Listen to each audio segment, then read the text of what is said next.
ձեզ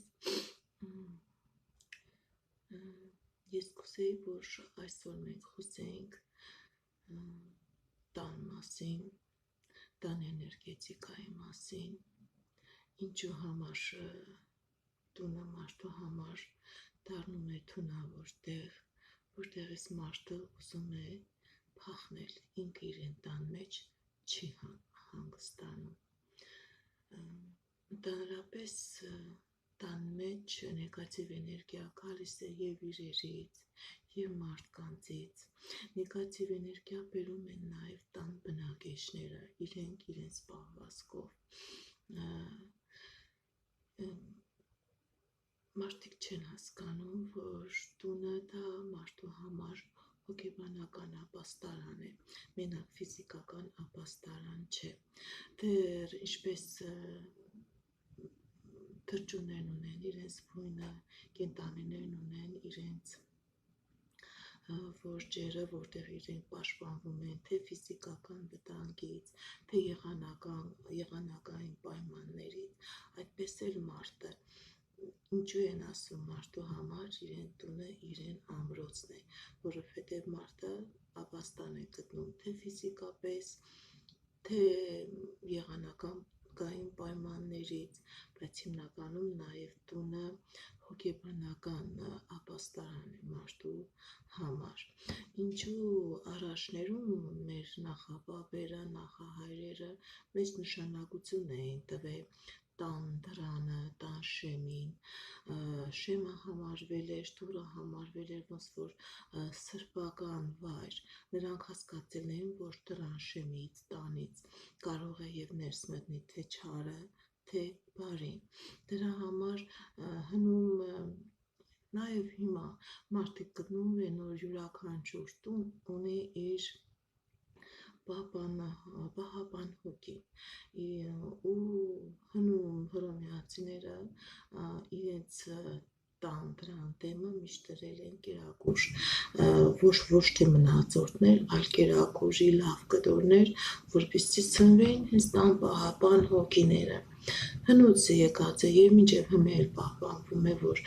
տան շեմը պահպանելու համար շատ երկրներում շատ ազգեր օգտագործում էին ձիու պայտը եւ այլ շատ ուրիշ առարկաներ եւ իրեր։ Հիմնականում նեգատիվ էներգիա տուն բերում է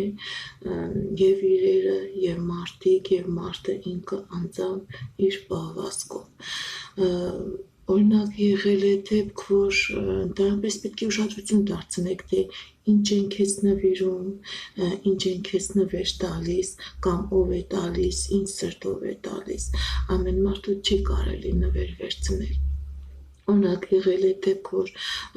ընկերներ են եղել եւ իրար հետ բիզնես են ունեցել մարդիկ, բայց հետագայում իրանց մեջ կոնֆլիկտ է եղել, մեկը մեկին մեծ գումարներ են պարկ մնացել ու իրենց ընկերությունը բաժանվել է, բայց ընկերոջ տված արձանը թեկուզ եւ թանկարժեք արձան, առանց հասկանալու թե ինչն է պատճառը, այդ անձնավորությունը անընդհատ հիվանդացել է, անընդհատ իրեն վատ է զգացել, իր ֆինանսական գործերը գնացել է վատ, ու հետագայում բարձվել է, որ նեգատիվ էներգիա գալիս է հենց այդ արձանից, մարդը նույնիսկ մոռացել է, որ այդ արձանը նվիրել է իրան այդքան կոնֆլիկտների մեջ գցող ընկերը, բայց ենթագիտակցությունը չի մոռացել, ենթագիտակցությունը կամաց այդ ազնվորությունից կլանել է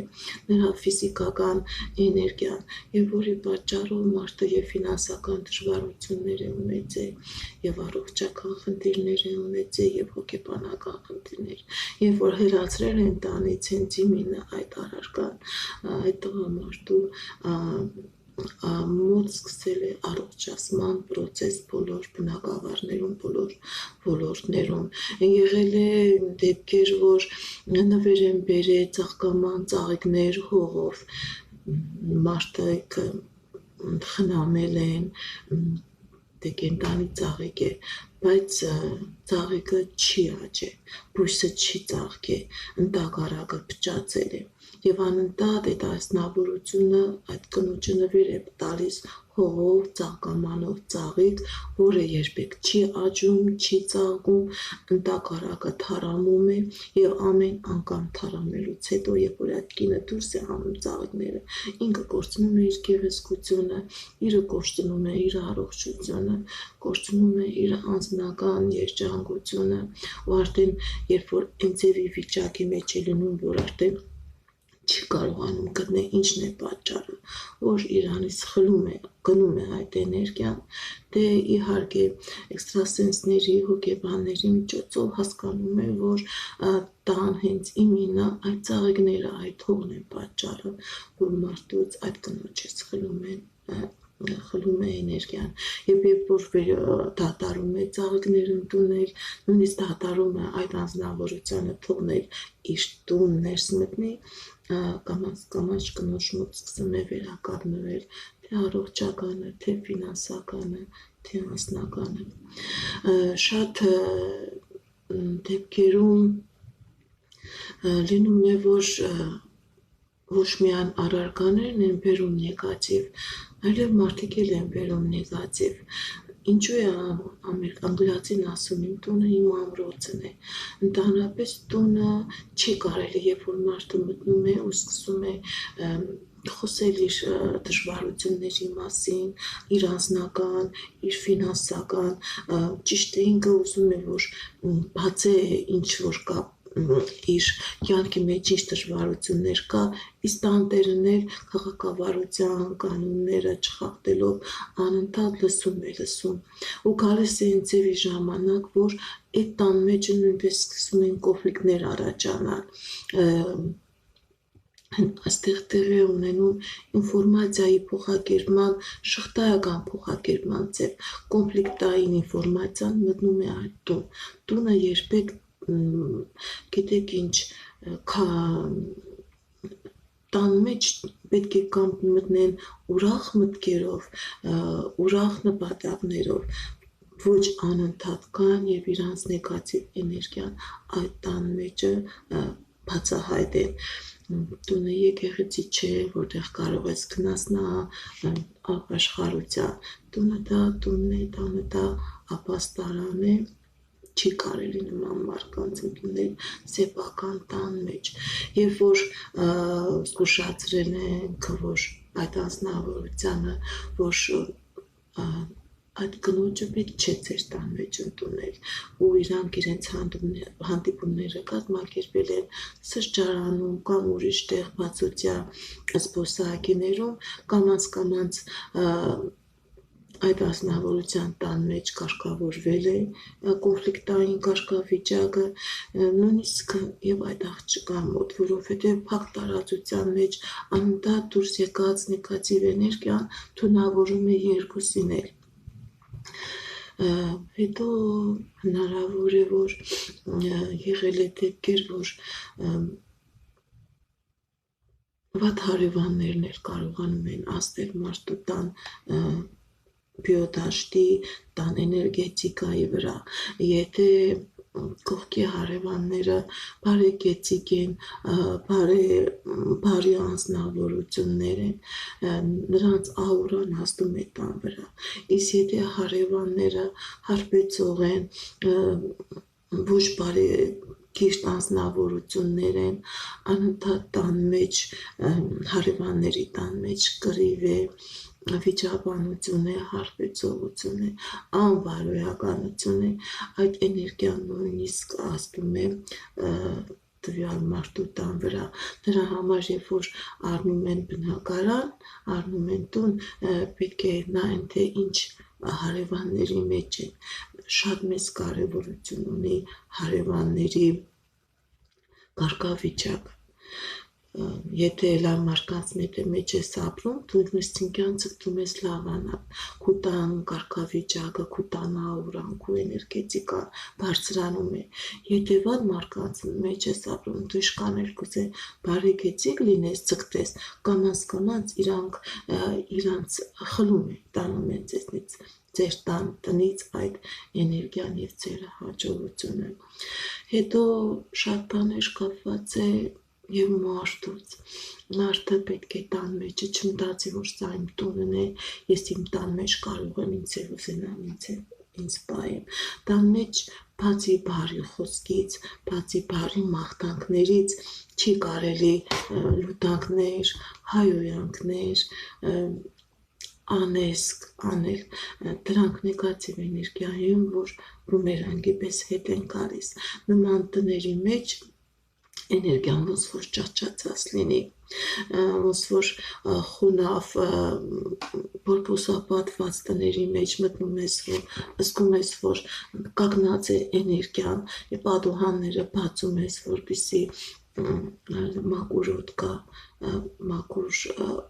ու դա փոխվի տարածքը, որ դու քեզ լավ զգաս։ Նույն ձևի, երբ որ տան մեջ տանած մարդիկ իրանց ճիշտ չեն պահում, վիրավորում են, ներողություն չեն խնդրում, վիրավորանքը պահում են իրենց հոգու մեջ, դա ցույց է պահում է նեգատիվ էներգիան, ջահիջի պես մնում է եւ կամաց բերում է այն ձևի կարգավիճակի, որ տունը մարդու համար դառնում է թունավոր, դառնում է անցանկալի եւ մարդը անընդհատ փախչում է այդ տան պատերից։ Հնարավոր է բոլոր ձևերով մաքրել այդ նեգատիվ էներգիան, բայց եւ ամենակարևորը պրոֆիլակտիկա, երբեք որոշ մարդկանցից միտք վերցրեք նվերներ, որոնք ոչ բարի կամեցողներ են, կարող է նրան ժպիտների տակ շատ վատ մտքեր թաքցված լինեն, ճիշտ ընտրեք ձեր հարևաններին եւ դուք ձեր տան մեջը ձեզ լավ պահեք, վատ խոսքեր, վատ բառեր, հայոյանքներ, ուտանքներ կարեք եւ թող ձեր տունը իրոք ձեզ համար դառնա ապաստարան եւ հոգեբանորեն եւ ֆիզիկական եւ կարեւորը հանգամանքել եմ ուզում շեշտել մահացած մարդկանց իրերը, նկարները, տանրապես գալիս է ինձ ժամանակ, որ մարդը իր բնակարանի բոլոր առարկային արդեն հանգիստ է վերաբերվում, բայց ենթագիտակցությունը հանգիստ չի վերաբերվում։ Կարող մահացածի նկարը, հագուստը, իրերը, որոնք իրանք օգտագործել են, անընդհատ ենթագիտակցությունը զգում է այդ էներգիան, որ այդ մարդու հետ կապված է եղել, հիմա այդ մարդը չկա, հետո կարող է մարդու մահը կատարվել է երկարատև հիվանդության, որ անընդհատ խնամքի պահանջ է ունեցել, մարդը տեսել է մարդու մահանալու ցավալի իրավիճակը, ճիշտ է իրան թվում է, թե ինքը մոռացել է, բայց դա ուղղակի թվում է մարդուն, բայց ենթագիտակցությունը չէ, նա զգում է, նա ամեն անգամ, երբ որ նայում է այդ նկարին, նայում է այդ իրին, այդ հագուստին, ինքը զգում է եւ անընդհատ իրենից հեռանում է մարդուց, իր տանից հեռանում է էներգիան։ Նման իրերը նույնպես պետք է տանից հանել, պետք է բաժանվել, հեշտությամբ պետք է բաժանվել։ Նաեւ նկարներ, չգիտեք, անծանոթ մարդիկ են իրանց նկարները, չգիտեք, մահացած են, կենտանի են, ինչ կյանքով են իրանք ապրում, տան մեջ պահեք մենակ ամենամոտ մարդկանց նկարները, ովքեր որ լավն է, մնացած նկարները ամեն ինչը խլամ, ինչ որ կա, որ լավը չի, դա պետք է տանից հանել եւ տան էներգիան պահել մաքուր։ Հասկանը ուրախ կլինեմ, որ իմ ասած ինֆորմացիան որոշ չափով ձեզ օգուտ կտա, եթե զգամ, որ պետք լինի, ես նորից տեսահոլովակ կձայնագրեմ, կտեսանկարեմ արդեն ուրիշ թեմաների մասին, հաջողություն, ցտեսություն, բոլորիդ ամենալավն ու բարին եմ ցանկանում, հաջողություն։